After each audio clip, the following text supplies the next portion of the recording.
A day in my life as a content creator, mom, and online seller.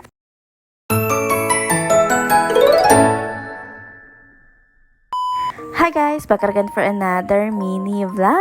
So for today's video mga ate ko, ito nga yung araw nga before nga kami umalis. Or last day nga namin before nga kami umuwi sa Manila. Since pauwi na rin naman kami kinabukasan. Kaya nga ito, bago nga kami umuwi, bali dadalawin nga namin muna yung puntod nga ng tito. So bali ito nga yung kapatid nga ni Papa na panganay. And share ko lang din guys na ever since nga nung nawala si tito, hindi rin ako nakadalaw or nakapunta nga doon sa may burol niya. Since nawala nga si tito nung pandemic. Kaya naman pahirapan din talaga lumawas ng mga panahon na yun. Dahil syempre nung mga panahon na yun is naka-quarantine ang lahat. Kaya nung mga panahon nga na yun is pamilya lang talaga yung nakapunta, tapos yung mga kapatid. And since first time ko nga dito, kaya naman heto, bago nga kami uwi, bali dadalawin nga muna namin siya para nga makapagtirig kami ng kandila. At yung mga kasama ko nga dito is mga pinsan ko. Anyway, sobrang late upload na nga rin to dahil nga as of now, na ine-edit ko nga to is nasa bahay na rin ako. Hindi ko na rin talaga na-edit agad dahil nga sa sobrang busy tapos may masama pang nangyari. Pero hindi nga muna ako magkukwento sa mini vlog na to dahil bubukod ko nga yun. By the way, pagkatirikan namin dito ng kandila, tambay lang saglit tapos kwentuhan. At etong mga to nga, nakatanaw nga na malaking puno na maraming bunga ng duha. Kaya naman sabi nila puntahan namin at kukuha nga raw sila ng duha. Ano, hindi ko alam yan. A day in my life as a content creator, ma'am, na may mga kasamang bugok. Yun ang malaki ulo. Pero ang totoo talaga, hindi naman talaga sila namitas. Namitas nga kami, pero tumikim lang naman kami. Dahil tinamad nga sila umakyat pagdating nga doon sa puno. Kaya naman eto, after nga namin sa sementeryo, bali nga pupunta nga daw kami dun sa magandang view. Or dun sa may malaking puno nga daw. And since last day naman naman dito, kaya naman for the go. At doon nga sa pupuntahan namin is matadaanan namin yung isang bahay nga ng tito. Kaya naman heto, bali bumuli nga muna kami ng inumin. Konting chika, tapos eto, biyahe na uli. Kaya naman samahan nyo kami ngayong gala. Ano, tara?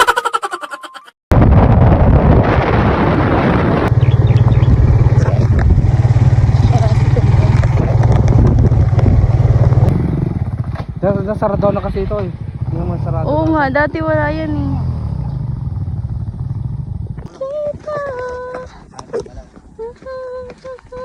Uy, nag-vlog naman ito. Hi vlog, welcome to my... Ganda. Dito.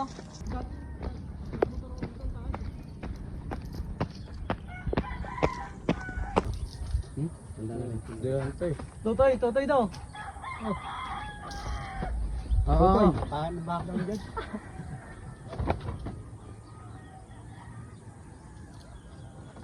Ayuran. Ito, hiraman mo, galing ka dun.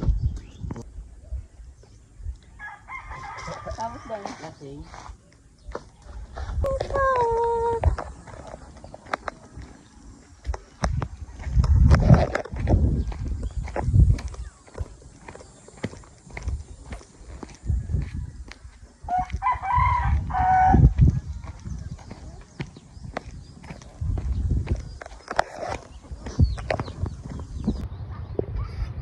Nakita ata eh. Yan, wala na eh. Okay na ulit yan.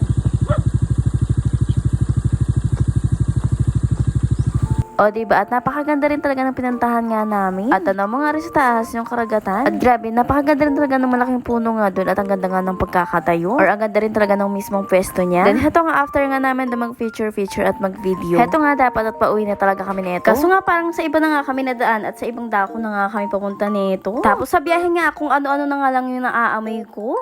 Nakita yung lechon na kayo no? Yung pala nag-amoy. O diba mga ate ko, sa biyahe pa lang talaga naman magugutom ka na. At nung nalapasan nga namin yung tricycle, sabi ko na lang talaga, pakuro. At sino ba namang hindi magugutom kapag ka nakakita ka ng lechon sa daan?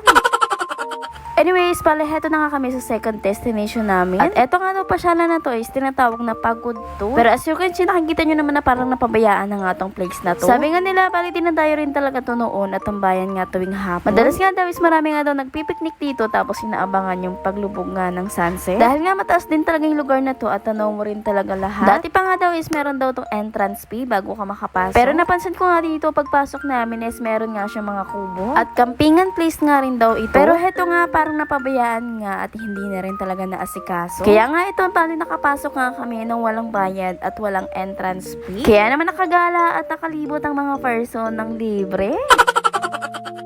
Dito. Galing. Saan? Dito. Dito. Mataas. Video na yan? Oo. Yan. Malalaman naman yan pagka tinusog ka niyan. Wait lang. Grabe. Okay na? Oo.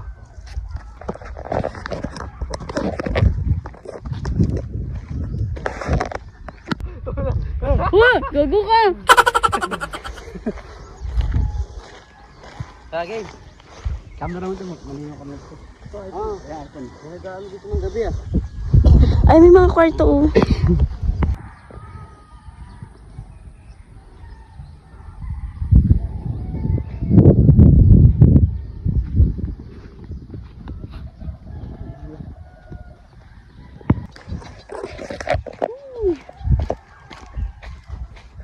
Patras. Lalo ko nagpakaitim. May itim na nga. Lalo kong itim pa. Lalo na. Heto nga, bali, pagkatapos nga namin maglibot-libot doon at magpicture. Bali, heto nga, biyahe na pa uwi. Then, fast forward nga kinabukasan, eto na ngayong araw nga ng uwi namin. Bali, eto nga yung araw ng uwi namin, nang galing kaming bakasyon. Dahil nga, pagka-uwi nga namin sa Manila, after 2 days, is bumalik din kami kaagad talaga sa Marinduque. Dahil nga, pagka-uwi talaga namin, kinabukasan, may masama kaming balita na nalaman. Yun nga yung balita na nawala na nga daw si nanay. Anyways, hindi ko nga rin muna ikukwento dito dahil nga ibubukod ko yung mini vlog ko at dun ko na lang ikukwento sa inyo. Para naman sa mga hindi po nakakaalam at hindi na rin talaga magtanong. By the way, ito nga nakasakay na rin talaga kami dito ng barko. Kaya naman samahan nyo naman kami sa aming biyahe pa uwi sa Manila. Ano, tara?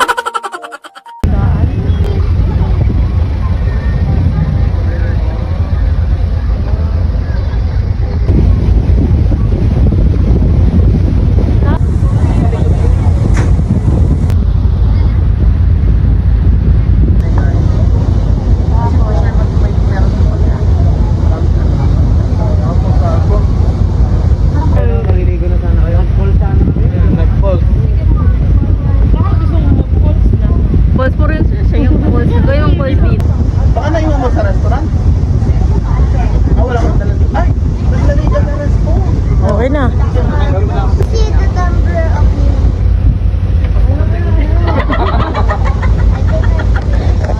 The Carlo. Dito kami. Hindi na shit.